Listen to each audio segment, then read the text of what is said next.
Estou muito feliz de estar pela segunda vez com vocês no CRIA Unicamp, falando de uma prova que me orgulha muito. Eu sou CRIA Unicamp também, assim como a professora Mônica, a minha geração de irmãos, né, é a primeira geração que fez universidade e é a primeira que fez universidade pública, ainda por coincidência. Sou filha de um pedreiro que estudou até a 4ª série, de uma professora primária que não fez ensino superior, então ninguém em casa imaginava que existisse um universo como o da Unicamp, de ensino público, gratuito, e que muda a vida da gente, porque de fato muda, né? Hoje o pedreiro e a professora primária, eles têm uma historiadora que está fazendo doutorado na URGS, no Rio Grande do Sul, um cientista da computação que mora na Alemanha, fez doutorado por lá e ficou por lá.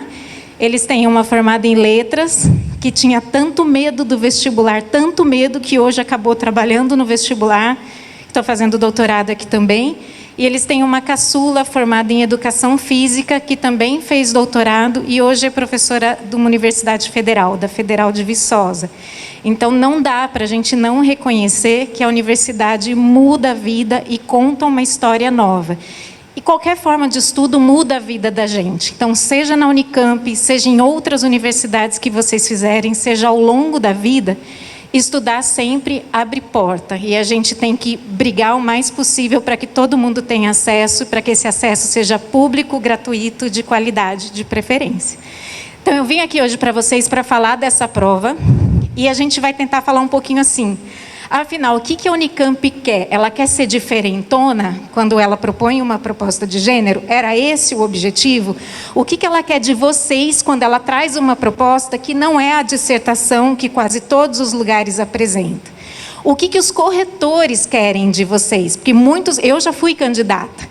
Às vezes a gente fica fazendo a prova e pensando assim, eu vou escrever desse jeito porque eu sei que o cara que vai me corrigir, ele vai gostar dessa frase. E às vezes essa pode não ser uma boa estratégia, digo isso por experiência própria, né? Então a gente vai tentar desmistificar aqui hoje essa história de que a prova da Unicamp, ela é diferente só para pegar no pé de vocês.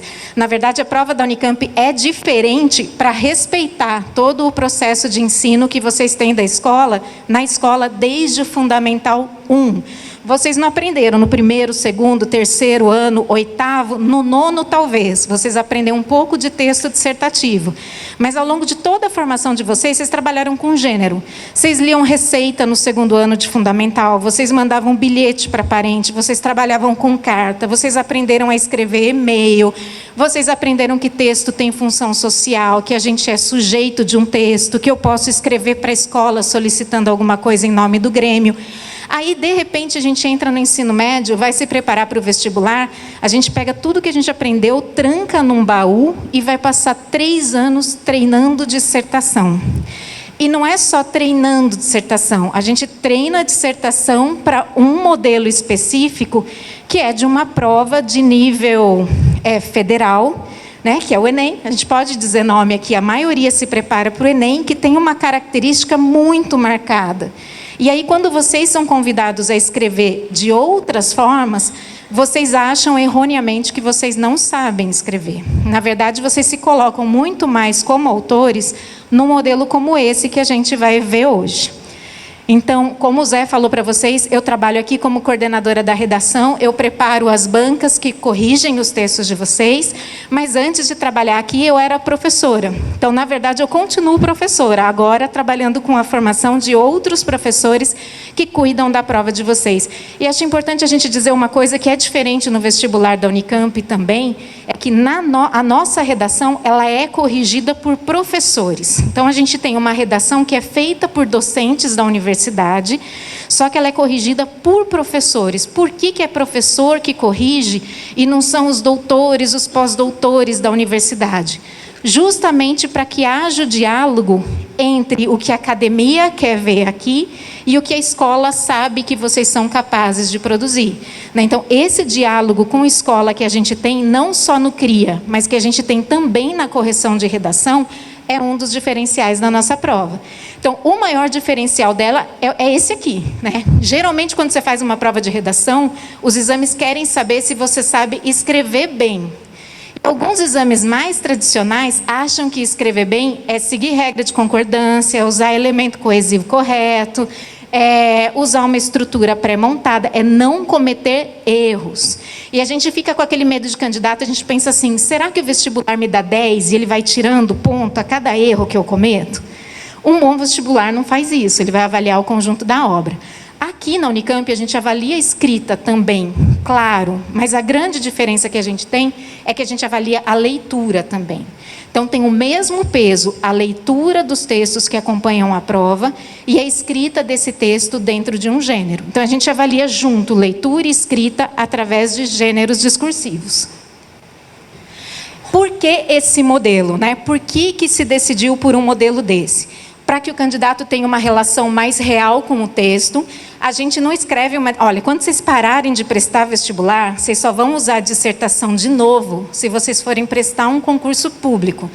Eu estou com mais de 40 anos, juro para vocês, na minha vida, eu nunca mais usei uma dissertação, a não ser quando eu fui prestar um concurso público. Não existe esse gênero circulando espontaneamente no mundo. O que existe no mundo são pessoas interagindo através da linguagem escrita. Ele é uma proposta que está mais alinhada a tudo que a legislação determina sobre o ensino de vocês. Então, quando você pega PCN dos anos 90, BNCC, que é mais recente, ninguém fala de escrever um texto sobre tal coisa. É sempre um sujeito interagindo com outro, querendo convencer alguém. Então, essa prova está mais alinhada ao que vocês fazem. Cada proposta é um convite para que vocês ajam de forma diferente. Então, você pode ser convidado esse ano, por exemplo, que passou, você pode ser alguém que representa uma ONG e que vai apresentar um projeto de lei na Câmara dos Deputados. Você fala, pô, queria ser essa pessoa que vai lá falar com os deputados, vou nessa. Ou você pode ser um diretor de escola que precisa passar um recado muito importante para os pais. Você fala, me sinto mais tranquilo nessa posição com esse conjunto de textos. Então, vocês vão avaliar as duas propostas e escolher uma. Ela vai favorecer as habilidades de leitura e escrita, porque você é obrigado pelo enunciado a trabalhar com os textos da coletânea. Vai ter coisa no enunciado que você não vai saber fazer, mas a coletânea vai te dar grandes caminhos assim para você percorrer. Ela pressupõe uma leitura muito atenta do enunciado e da coletânea. Em outros exames, muitas vezes, vou perguntar aqui sim, e respondam com consciência. Quem daqui usa todos os textos motivadores do Enem na produção da dissertação do Enem? Quem daqui tem um autor preferido para citar nas dissertações do Enem? Quem daqui já citou o Bauman numa redação do Enem? Tá vendo, gente? É isso. Então, assim, aqui nesta prova, vocês não precisam citar ninguém, porque vocês vão ter 4, 5 textos que você tem que trabalhar e articular para fazer aquilo que a prova está pedindo. Ela vai apresentar uma coletânea, então, que não é inspiração. A leitura da coletânea é cobrada. O vestibular tem 4 critérios. Um deles é só sobre a leitura crítica da coletânea. Por que ela faz isso? Porque ela não quer o candidato que treinou modelo, que pagou o professor mais caro, que conseguiu as aulas, melhores aulas no YouTube, que pagou o pacote do Instagram que vem com 10 modelos prontos de redação, e essa pessoa que vai ter acesso a chegar lá, decorar, reproduzir um texto, e que vai ter uma nota que fica entre os 10% mais. Aqui eu vou dizer para vocês, chega texto decorado, a gente vê chegar texto decorado, e a gente não força para dar 0, porque um texto decorado, ele automaticamente ignora a interlocução proposta, ignora os textos propostos e não faz o que está sendo pedido. Então, a gente nem precisa dizer aqui na Unicamp, se copiar o texto é 0. Não tem como resolver o problema sem ter um texto que seja único. E como que é a nossa prova, então? Sempre com 2 propostas, para vocês escolherem uma. Cada proposta vai ter um gênero diferente, vocês escolhem daí um. Cada proposta tem uma coletânea e você vai ter que produzir o seu texto a partir da leitura da coletânea. Não é assim, eu faço o texto que eu quero, depois eu pego uns trechos da coletânea e costuro ali. Essa não é a leitura que a gente quer. A gente quer que você vá produzir o seu texto a partir da leitura, que aquele seu texto não existiria sem aqueles textos da coletânea. E a gente vai avaliar a qualidade da escrita de vocês em função da construção desses interlocutores e desse gênero solicitado. Aqui a gente não vai ler isso a fundo, mas essa é a grade da Unicamp, que está pública, já tem uns anos no vestibular. Então, para vocês verem o que a Unicamp avalia. Eu falei aqui que ela tem 2 propostas, 2 gêneros, coletânea, e ela avalia escrita. Na grade, a grade é exatamente isso, ó, proposta temática, o gênero, a leitura dos textos e o jeito como vocês vão escrever. O que é importante a gente ver aqui, por exemplo? Na nota máxima de escrita, a gente não fala muito de erro, a gente fala escolha lexical ou sintática produtiva para a construção do gênero, mesmo que tenha erro. Então, a gente vai ter texto na Unicamp de candidato que não tem erro de ortografia, mas é aquele texto que a linguagem não beneficia em nada a construção do gênero. É aquela pessoa que vai fazer um comunicado escolar de um diretor que está muito preocupado com as criancinhas da escola, e ele escreve assim: destarte, odiernamente. Existe isso num comunicado escolar de uma pessoa que está muito preocupada com criança? Senhores pais, odiernamente, nossos infantes estão abrindo mão dos conteúdos didáticos para brincarem recreativamente em seus dispositivos móveis.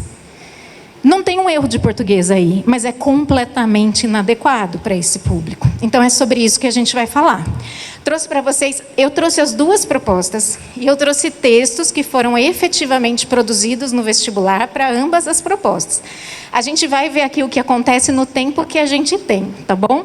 Então, a primeira proposta, ela foi menos escolhida pelos candidatos do ano passado, e eu acredito que tenha sido mais por medo, assim. As pessoas pensam, ok, comunicado escolar de escola eu entendo, de Câmara dos Deputados eu entendo menos. Mas o que eu vou dizer para vocês aqui, gente, é não tenham medo do ambiente das propostas. Às vezes vocês se envolvem mais com a discussão de um gênero que vocês produziram menos. E a própria proposta vai indicar para vocês como produzir esse gênero. Então, ó, quem são vocês aqui? Você é um integrante de um coletivo que defende a igualdade de gênero. Após ler matérias sobre a aprovação de leis que afetam diretamente as mulheres, você constatou que tais leis são elaboradas por um parlamento majoritariamente masculino. Então, decidiu mobilizar seus colegas de coletivo para articular, por meio de uma iniciativa popular, um projeto de lei que estabeleça igualdade de gêneros nas cadeiras do Congresso Nacional. Você ficou responsável. Até aqui você não sabe o que você tem que fazer, hein? Você só sabe quem você é. Você é um cara de muita responsabilidade, ou uma pessoa de muita responsabilidade. Você é de um coletivo, você está louco com essa diferença de paridade no parlamento, vocês resolveram fazer alguma coisa, e aí vocês vão fazer alguma coisa. Você ficou responsável por escrever o texto de apresentação desse projeto de lei, o qual será lido na Câmara dos Deputados. Então, com quem que vocês vão falar? Com os deputados da Câmara. O que você tem que fazer nesse projeto? Agora vem. Em seu texto, você deve destacar malefícios que a desigualdade de gênero no parlamento tem gerado na sociedade brasileira. Aí você fala, parei aqui, eu não sei nenhum. Aí eu digo para vocês, mas espere, não é só isso. A coletânea vai trazer malefícios. Se você ler a coletânea e articular a informação, você desenvolve o item A. E B, argumentos que comprovam que uma representação política mais igualitária pode levar a um cenário de maior justiça social no país. Ah, mas eu não sei discutir isso. Sabe sim, você vai ler a coletânea e a coletânea vai te dar caminhos para pensar nisso. Você deve, obrigatoriamente, apropriar-se dos elementos da coletânea, seguir demonstrando leitura crítica. A gente pensa assim, nossa, a banca, ela se reúne o ano inteiro para fazer uma proposta que me ferre. E isso tanto não é verdade que às vezes ela é didática até demais. Ela pensou assim, será que todos os alunos sabem o que é um coletivo? Aí ela vai lá e mete um glossário. Atenção, gente, se você não sabe, não abandone a proposta por isso. Coletivo é um conjunto de pessoas reunidas em prol de um mesmo objetivo. Aí ela pensa assim, será que vai ter candidato que vai ter medo dessa proposta por não saber o que é um PL feito por uma iniciativa popular? Aí a banca pega na mão de vocês e vai lá, atenção, gente, iniciativa popular é isso. Por isso que eu falo para vocês, não tenham medo da prova, cheguem sem preconceito para ler mesmo. E aqui vem os textos da coletânea. Essa coletânea ela começa assim, ó. Maioria do Congresso Nacional, os parlamentares homens são os principais responsáveis por 74% dos projetos desfavoráveis aos direitos das mulheres. Uma em cada 4 propostas sobre gênero no Congresso prejudica as mulheres de alguma forma. O levantamento do Elas no Congresso de 2020, feito pela revista Asmina, avaliou 331 projetos de lei. Os temas mais abordados foram gênero, aborto, cotas na política e violência doméstica. A doutoranda em Ciência Política da USP, Beatriz Rodrigues Sanches, acredita que, devido a essa formação assimétrica no Congresso, os valores e a visão dos homens prevalecem, dificultando a instauração de políticas afirmativas e de maior visibilidade à pauta feminina. Os homens brancos, heterossexuais, empresários e ruralistas ocupam a maior parte das cadeiras do Congresso. Lembra que eu falei para vocês que, puxa, eu não sei quais são os malefícios causados pela falta de paridade de gênero? Olha esse primeiro excerto da coletânea te mostrando um caminho.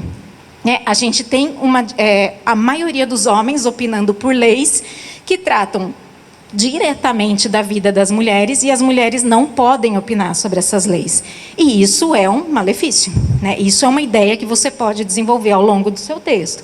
Aí a gente vai trazer dados que são dados estatísticos. Então, primeiro a gente tem aqui um índice tirado do censo, do IBGE, que mostra que o Brasil é formado por uma população de 48,5% de homens e 51,5% de mulheres. Então, temos um pouquinho a mais de mulheres no Brasil. Reparem como é fácil a gente fazer a relação, porque aqui do lado ele vai dizer o que é outro excerto da coletânea que vai dizer como funcionam a Câmara e o Senado. A gente pensa assim, se está meio que 50-50, se as mulheres não têm tanta representatividade, talvez na Câmara vai estar lá 40-60, algo assim, né? Um pouquinho menos de mulher, porque o Brasil é meio machista. Aí, quando vem os dados aqui, a gente tem que de 513 cadeiras para deputados na Câmara, a gente tem 419 deputados homens e apenas 94 deputadas mulheres. Então, assim, é uma proporção que não chega nem perto da representatividade dessas populações no censo do IBGE. Se a gente chega no Senado, a desigualdade também é gigantesca. São 66 homens para 15 mulheres no Senado. Então, do jeito que está, é algo que vocês podem discutir no texto, do jeito que está, não tem como a gente pressupor que serão feitas leis que defendam as mulheres, porque as mulheres nem estão lá para discutir quais seriam essas leis. E aqui a gente tem outras informações que também podem ser usadas para que vocês pensem assim, a subrepresentatividade não está só na questão do gênero, está também na questão racial. Então, para quem quiser aprofundar essa questão, dizer assim, a mulher não é representada, a mulher negra é menos representada ainda. Vocês têm esses dados. A gente tem aqui que dessa população, 360 são brancos aqui na Câmara, e a gente vai ter, assim, 140 alguma coisa, pretos, pardos e indígenas. Então, a gente tem 360 brancos e 140 e pouco todo o resto da população brasileira. Então, assim, é muita gente subrepresentada dentro dessas categorias de homem e mulher. É muita coisa que vocês podem discutir nos itens A e B, usando os textos da coletânea, não é? Não é meio assim, doido você pensar que tem gente que tenta discutir isso, ignorando todos os textos da coletânea que estão lá para serem usados? Às vezes acontece. É raro, mas acontece, né? Aí, 4. Aprovada por unanimidade na Câmara e no Senado mexicanos, a reforma constitucional de 2019 definiu que a busca pela paridade de gênero alcançaria os 3 poderes e organismos públicos autônomos, como o Banco do México e o Instituto Nacional de Estatística e Geografia. O avanço entre a reforma de 2014, que definiu a paridade no Legislativo, e a de 2019, foi possível porque já havia uma paridade no Congresso no momento dessa segunda votação. E, portanto, havia um expressivo número de mulheres parlamentares eleitas que, então, pressionaram pelo equilíbrio também no Executivo e no Judiciário. Então, o excerto 4, ele traz um exemplo real daquilo que foi feito no México. O México, em 2019, promoveu a paridade constitucional, porque antes ele já tinha feito isso no Legislativo. Então, em 2014, ele definiu a paridade no Legislativo, você tornou mais equilibrado a diferença entre homens e mulheres. 5 anos depois, apenas, eles fizeram alterações significativas na Constituição que permitiram mais direitos às mulheres. 5 anos, gente. Mas eu não estou falando com os deputados brasileiros, eu tenho que mencionar o México. você pode mencionar o México como um exemplo positivo, ou você pode usar esses dados na criação de uma hipótese. Você pode dizer assim, se a gente muda hoje o perfil da Câmara dos Deputados, em poucos anos a gente vai ter leis que abraçam essas mulheres. Isso é trabalho com a coletânea, mesmo que você não mencione México. A gente está trabalhando com o conteúdo das informações. Vocês não precisam reproduzir tudo. Vocês têm que escolher aquilo que é importante para o projeto de texto de vocês.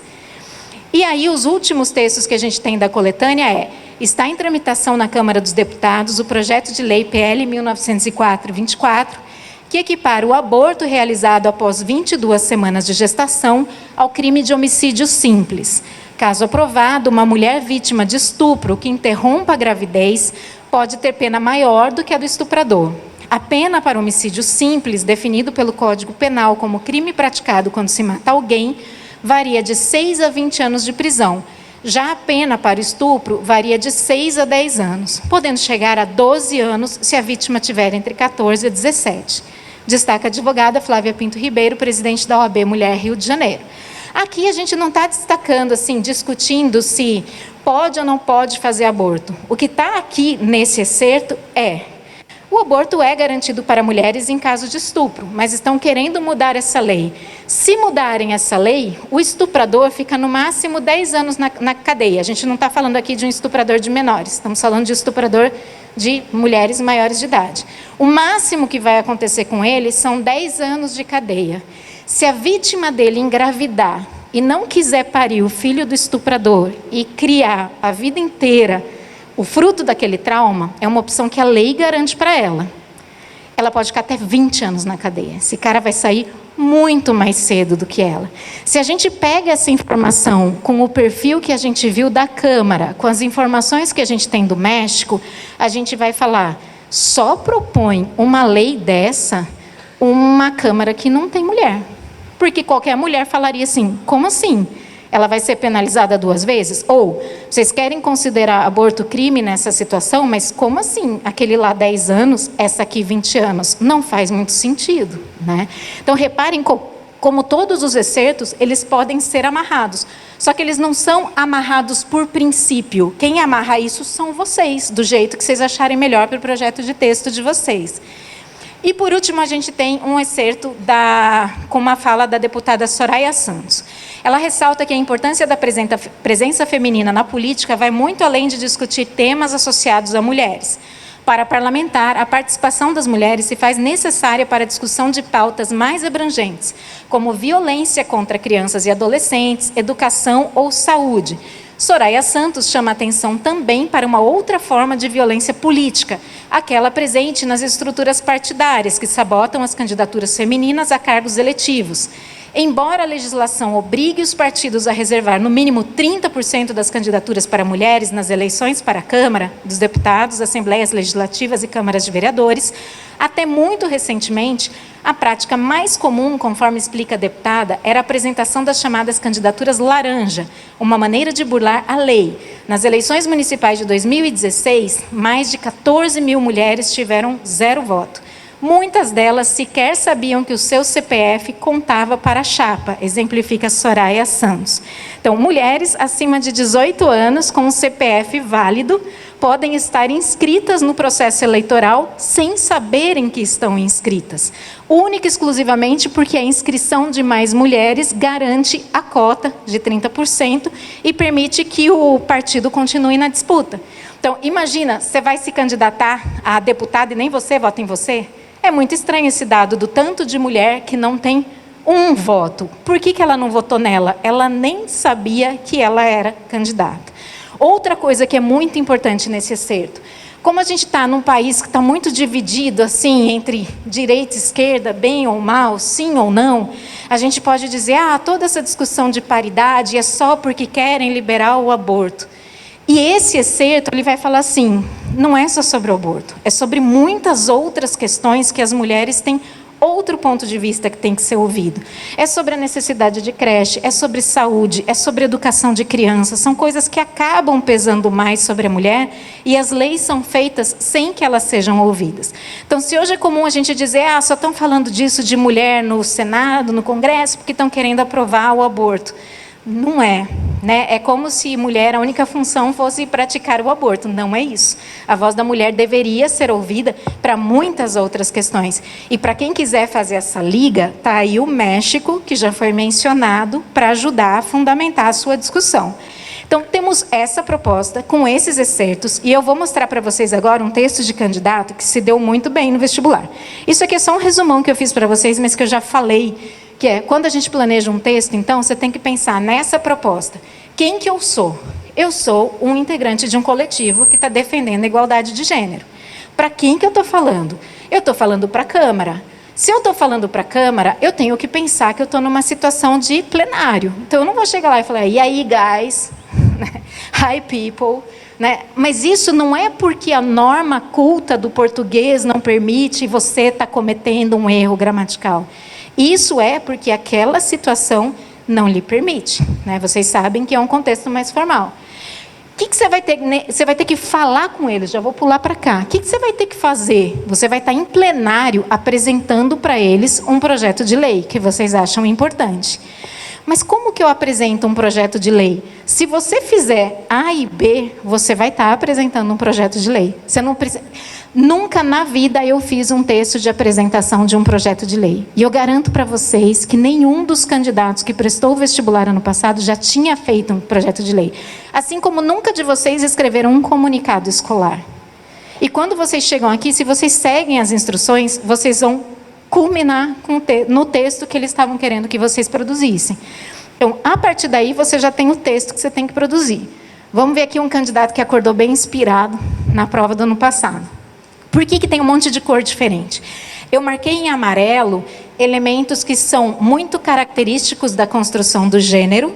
E aí, quando eu falo de gênero, eu estou falando do gênero apresentação de um projeto de lei e com os interlocutores envolvidos. O representante de um coletivo com a Câmara dos Deputados.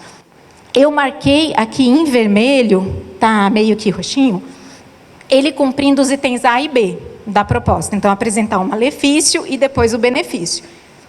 Eu grifei tudo que ele está usando da coletânea. Então, ele usa da coletânea e vai costurando essas coisas. Não sei se dá para ver, mas eu tinha marcado em negrito coisas boas que ele fez no uso da linguagem para dizer como a linguagem dele contribui para esses personagens. Mas vamos ver o que a pessoa faz. Estimadas e estimados parlamentares. É assim que começa um texto de apresentação na Câmara? É uma das formas possíveis. Esse começou desse jeito. Você pega os textos do vestibular, cada um começa de um jeito. Gostaria, primeiramente, de agradecer pela atenção e dizer que é uma honra inestimável me dirigir às senhoras e aos senhores. Vocês percebem como ele é um representante de um coletivo, mas ele tem noção do discurso que rola ali, que é aquele meio que tapinha nas costas, né? Eu não posso chegar lá, odeio vocês, morram, quero que morra toda a Câmara dos Deputados e a gente comece do zero com 90% de mulheres e 10% de homens. Senão você não consegue nada. Então, mesmo que você esteja louco da vida, você será educado nessa situação. Então, represento orgulhosamente o coletivo Juntas, mas mais do que uma representação política, venho hoje em nome da população brasileira, homens e mulheres, olha que legal essa jogada.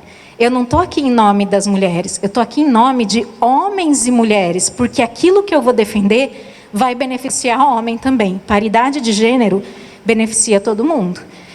Que acredito poderão se beneficiar de uma maior igualdade de gênero nas cadeiras do Congresso Nacional. Trago, nesse sentido, um projeto de lei elaborado por iniciativa popular para fortalecer a equidade de gênero na política de nosso país. Gostaria de elencar brevemente as razões que tornam esse PL tão urgente. Ele foi legal com os corretores, porque ele falou, eu vou elencar brevemente, o corretor já fala, ele vai falar malefício e benefício. Tem prova que não é tão fácil assim de corrigir. Ó. Em primeiro lugar, não é novidade alguma que a desigualdade de gênero no parlamento prejudica a sociedade. Aí o corretor já fala, ele vai tratar de malefício nesse parágrafo. Segundo o levantamento feito pela revista Asmina, de 2020, os parlamentares homens são responsáveis por aproximadamente 3/4 dos projetos desfavoráveis aos direitos das mulheres. Em 4 anos, infelizmente, pouca coisa mudou. Isso aqui é julgamento dele. Esse é coisa de 4 anos, já é uma análise do candidato. Sabemos que há, a cada dia, mais projetos que oprimem as mulheres, como o PL 1904-24, que equipara aborto após 22 semanas de gestação. Estão vendo? Ele costurando as informações da coletânea para construir o malefício e para convencer as pessoas. Só que o convencimento não está no dado em si. O convencimento está no jeito como ele costura esses dados.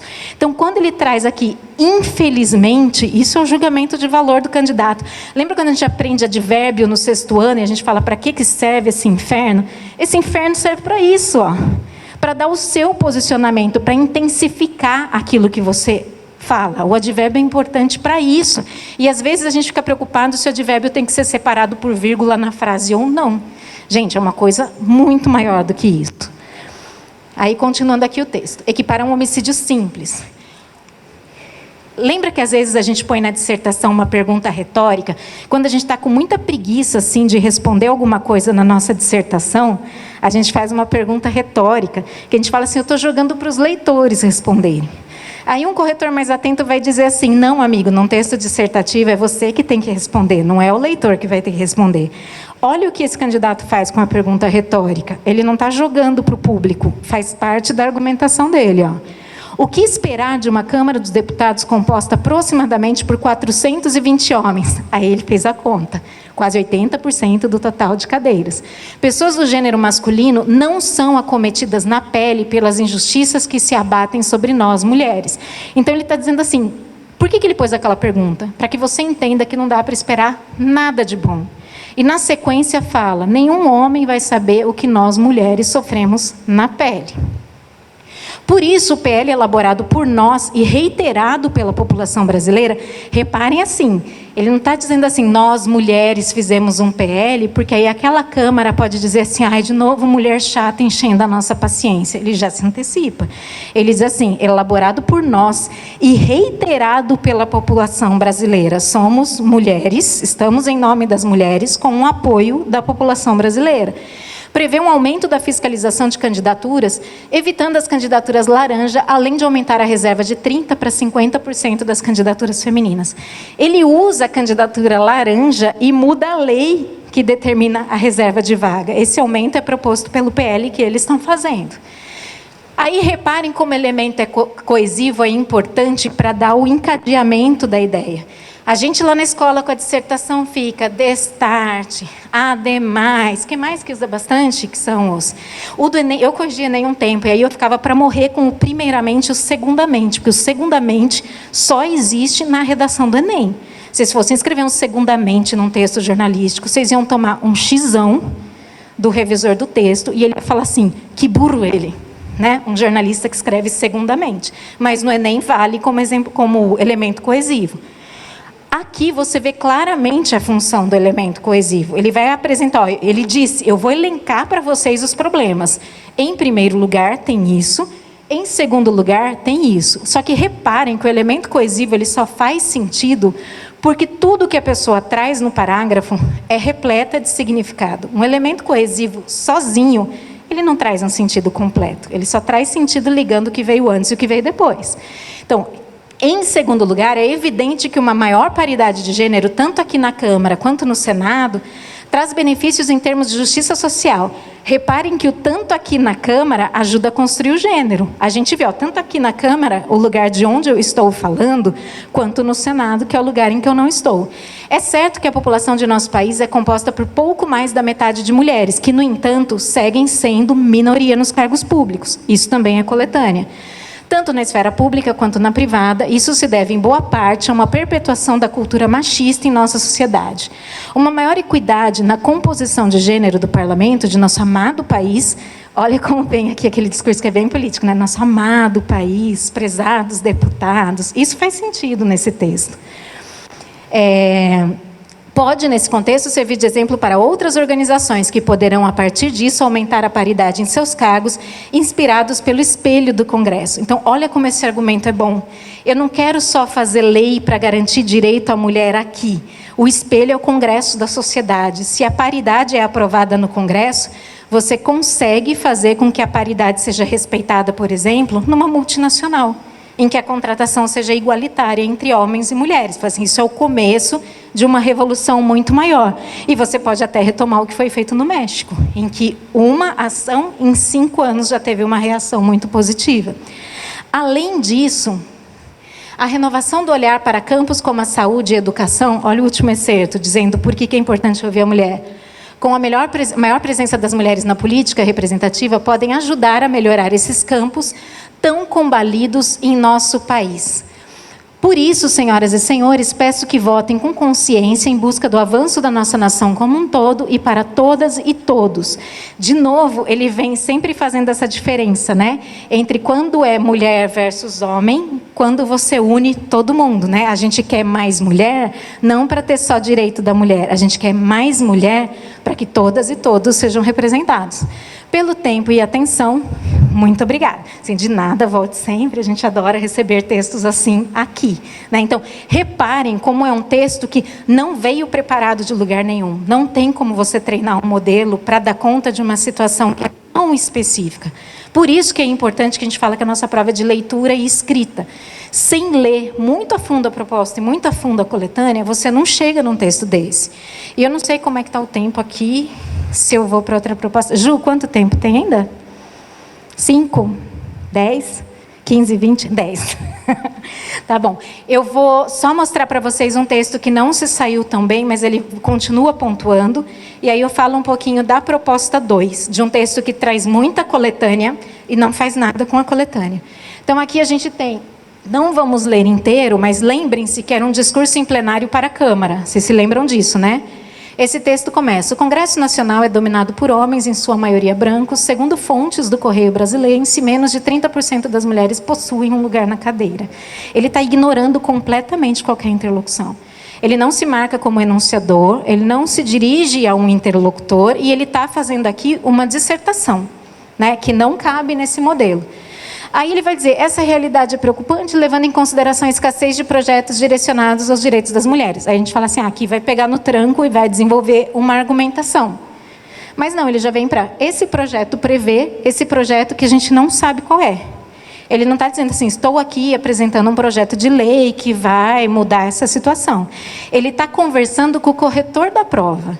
Ele não está envolvido naquela situação de produção. Esse texto jamais existiria na situação de produção proposta. A gente só vai saber que ele está em plenário, ele só não vai zerar em gênero. Opa! Por causa disso aqui, ó. Apresenta um projeto de lei extremamente necessário que você fala, aqui pode ser que ele esteja em plenário fazendo alguma coisa, então, na dúvida, dá o pontinho mais baixo nesse critério. E reparem que quando ele usa a coletânea de forma muito superficial. Ele copia, mais ou menos. Ele viu lá que o 30% das mulheres está no jornal Correio Brasiliense. E aí ele fala, segundo fontes do Correio Brasiliense. O que adianta falar segundo fontes do Correio Brasiliense? Né? Dá a impressão que ele foi ouvir as fontes do Correio Brasiliense e teve acesso a essa informação. Então, está bem superficial. Esse texto a gente não vai ler inteiro, a gente vai ler só o que tinha que fazer, tá bom? Para vocês verem depois como é um texto bem feito e como é um texto que zerou. A segunda proposta, que era do comunicado escolar, você tinha que ser o diretor de uma escola pública que, ao circular pelos corredores, no intervalo entre as aulas, notou que os alunos do fundamental estavam usando o celular para apostar dinheiro em jogos de azar. Preocupado com a situação, você decidiu escrever um comunicado a ser enviado aos responsáveis por esses alunos, expressando as preocupações na instituição com esse novo hábito de crianças e pré-adolescentes. Então, quem que é o enunciador? Quem que escreve? É o diretor. Quem que vai receber esse texto? Quem que é interlocutor? Os pais e responsáveis. Primeira decodificação importante para começar esse texto. Você sabe que você como diretor, comunica alguma coisa para alguém. Mas o que eu ponho nesse comunicado? Espere, né? O enunciado vai te dizer. Então, em seu texto, você e explica de que forma essas apostas por celular podem prejudicar o comportamento dos alunos na escola. Então, primeiro você está observando o comportamento e você vai descrever como está prejudicando. Alerta sobre os principais perigos a que crianças e pré-adolescentes estão sujeitos a se envolverem com bets. Aí você deve obrigatoriamente apropriar-se dos textos da coletânea. E eu falo para vocês, a banca é tão psicótica em não deixar ninguém de fora por não saber o significado de uma palavra, que para gente que só ouve falar de bet, tem uns 2 anos, ela explicou aqui o que é bet. Ó, o termo bet é a palavra em inglês para aposta. Então ela fala assim, se alguém veio de Marte e não sabe o que é bet no Brasil hoje, não vai deixar de fazer essa proposta por isso. A gente explica. Aí, depois vocês deem uma olhada na coletânea, que é uma coletânea que também tem que ser usada para cumprir os itens A e B. E eu vou trazer para vocês, é a mesma estrutura que eu fiz. Quem, o que e como. E aí a gente vai ver uma outra forma de se sair bem num texto, com uma pessoa... Por que eu trouxe esse texto? Esse texto usa em 2 parágrafos, na sequência, 3 vezes a palavra ademais. Eu, se fosse diretor de escola, jamais faria um comunicado com o ademais. E eu trouxe o ademais aqui para vocês verem que o ademais sozinho, ele não é vantajoso. Mas esse texto continua com nota máxima de SEC, porque a gente não prejudica alguém por uma escolha só. Todo o resto é muito bom. Mas vocês vão perceber que esse ademais não precisava estar aqui, ó.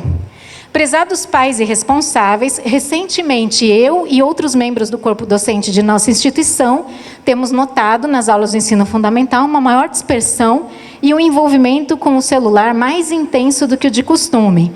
Uma observação mais atenta revelou que tal cenário se deve a uma nova atividade virtual de nossas crianças, as apostas esportivas conhecidas como bets, que tem se alastrado pelo país. Nesse contexto, expressamos como instituição uma profunda preocupação diante desse hábito. Então, está justificando para o pai, por que um diretor de escola tem que se incomodar com o que meu filho faz no celular? Por tudo isso aqui, né?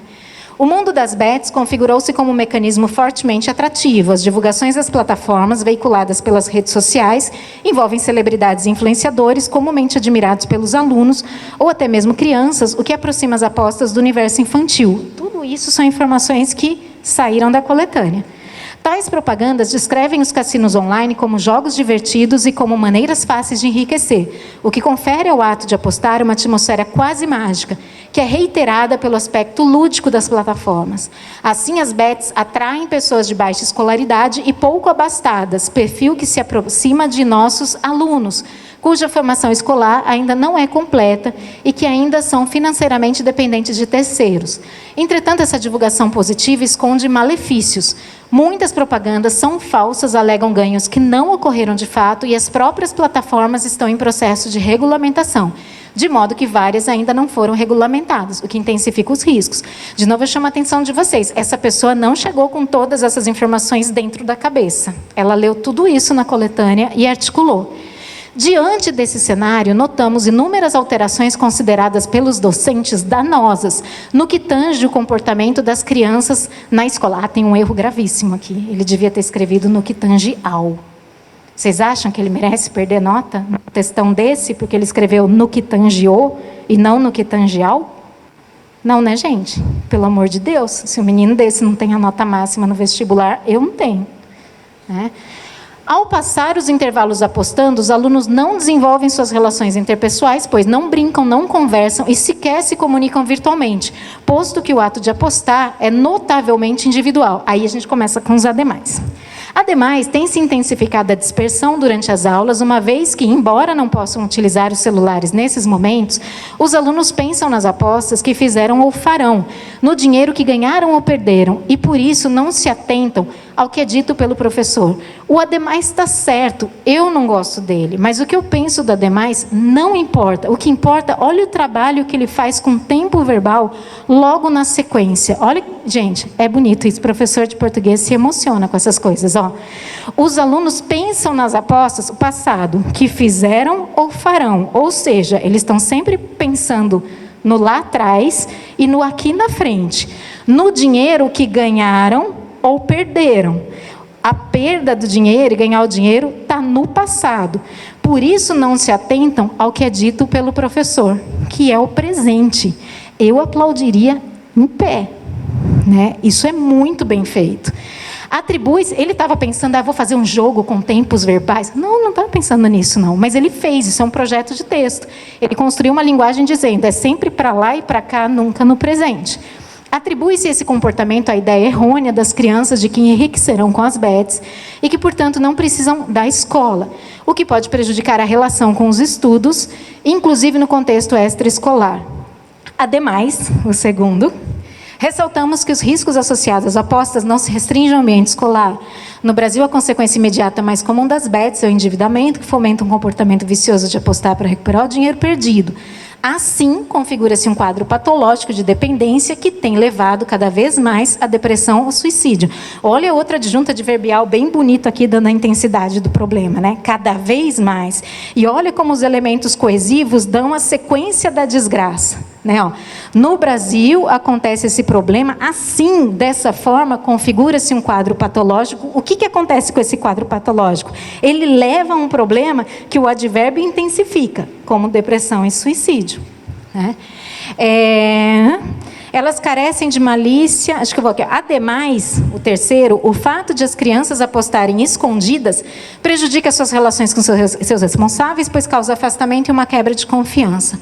Tendo em vista tais malefícios, tememos que esse cenário de vício, culpa e solidão pode trazer nossos alunos. Então, diante desse problema, faz de suma importância a colaboração dos docentes e das famílias no tratamento desse novo hábito de apostar. Ressaltamos os danos à sociabilidade. Então, vocês estão vendo que não é o ademais que faz a diferença?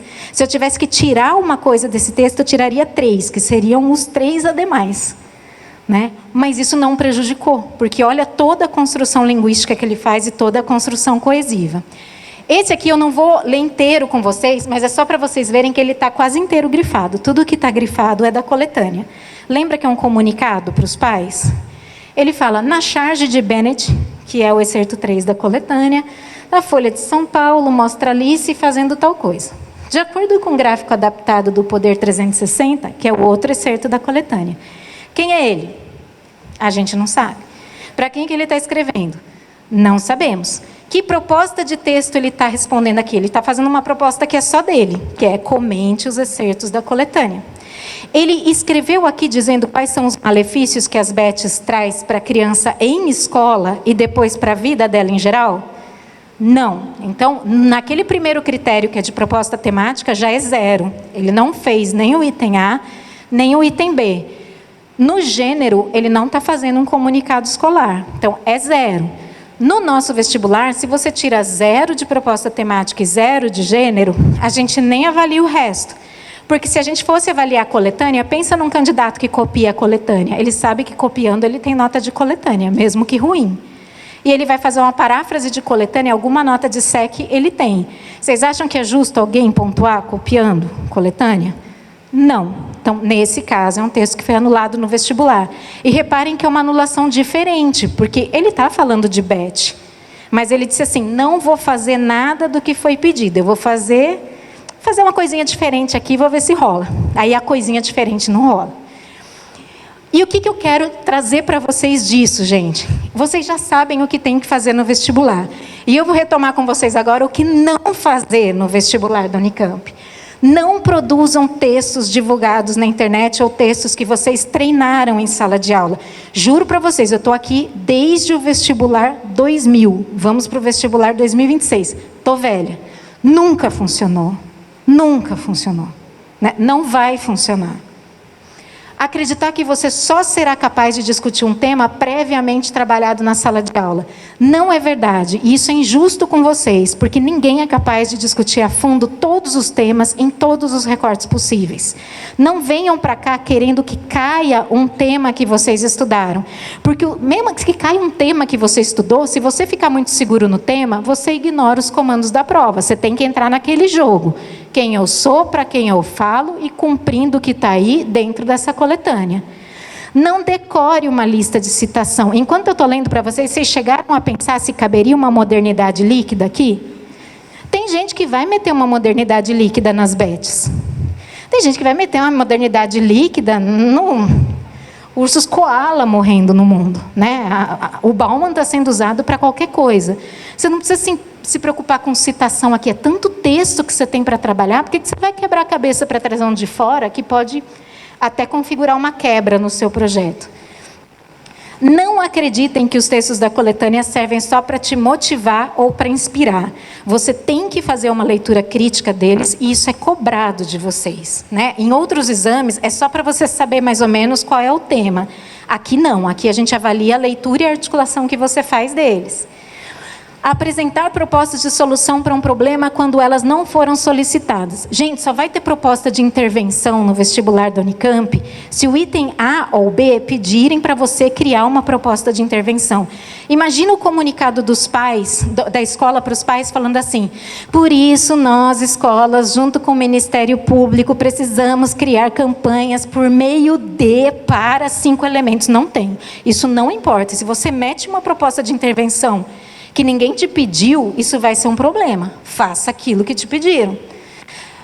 Acreditar que usar palavras difíceis para mostrar erudição. Nenhum texto super bom aqui veio com o odiernamente, veio o destarte, veio o ademais. O ademais é bem melhor que o odiernamente. E eu digo para vocês, eu não gosto. O aluno não está errado, né?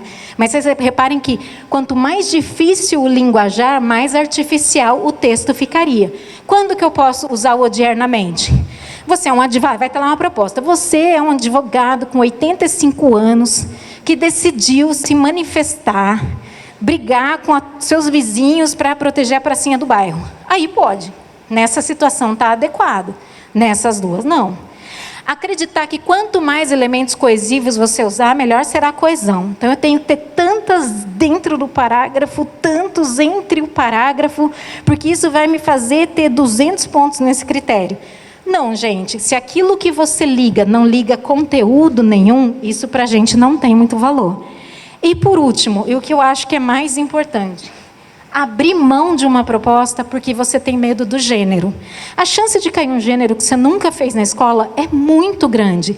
E dane-se, o que importa para a gente é você seguir a instrução. Se você segue a instrução, se você pensa se aquela situação é de plenário ou não, você vai fazer esse gênero. Você não precisa ter decorado esse gênero. Você precisa entrar no jogo que você faz o gênero, tá bom? E aí, só para dizer para vocês, eu sempre trago aqui onde vocês podem encontrar material público e gratuito para estudar as redações. A gente tem as redações comentadas no site da Conveste. As de 2025 não estão lá ainda. Estarão em junho, se Deus quiser. Vocês têm as vestibul-lives, que foram lives que a gente fez na pandemia, quando a gente não podia se encontrar com alunos, em que a gente analisa propostas de gêneros diferentes. Tem crônica, tem artigo de opinião. E a gente analisa textos de candidato também. E a gente tem o livro Redações, que a gente está em fase de... Aqui, ó, a Ju trouxe. Esse é o de 2024, é o último publicado. O 2025 está assim, a caminho da editora. Ele deve sair até a UPA. Mas a gente tem uma notícia muito boa, que desde o ano passado, a editora, ela liberou no programa Acesso Aberto, cada ano ela vai liberando mais um livrinho. Então, desde o primeiro está lá, ela acabou de liberar o de 2022. Então, até o de 2022, vocês têm PDF no site da editora. Aí, o 2023, 2024 ainda é livro físico. O 2025, se os deuses nos ajudarem, sai em agosto. E aí, por último, só para vocês saberem que a gente não só corrige vestibular no fim do ano, né? Dá a impressão que aqui na Conveste a gente sai da toca em dezembro para trabalhar e que até dezembro ninguém faz nada, né? Ao longo do ano a gente atende aluno e professor. A gente está terminando, assim, a gente está com inscrições abertas para a oficina de redação, que é um programa de formação de professores. A gente abre 600 vagas e a gente está com um problema sério esse ano, porque a gente tem 790 inscritos. E são pessoas do Brasil inteiro, para vocês terem noção de como esse vestibular desperta interesse, não só para vocês que estão desesperados prestando vestibular, mas pelos professores também, que têm que trabalhar na formação de vocês. E é isso, gente, assim, do fundo do meu coração eu queria pensar numa universidade com 100 mil vagas anuais, para ter todo mundo que estuda no sábado e gente que não tem condição de estar aqui no sábado, gente que está na internet, com vaga garantida aqui. Como a gente não tem ainda 100 mil vagas anuais, a gente deseja muito boa sorte, a gente deseja que as aulas do CRIA ajudem de alguma forma e que vocês venham assim de peito aberto, venham assim, vou curtir 2 propostas, a que eu curti mais eu vou fazer, segura na mão de Deus e vai usando a coletânea, tá bom? Obrigada, bom sábado.